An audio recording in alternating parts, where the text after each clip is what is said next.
In this tutorial, I'll show you how to switch your chart to percentage scale in TradingView so you can track relative price movements easily. Don't forget to like and subscribe. First, open TradingView and load the chart you want to analyze.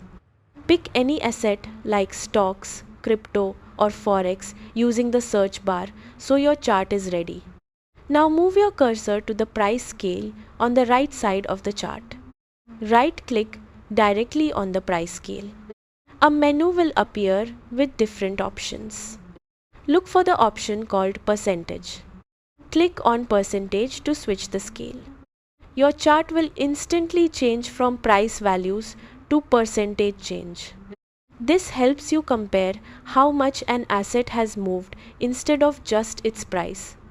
It's especially useful when comparing different assets or performance over time.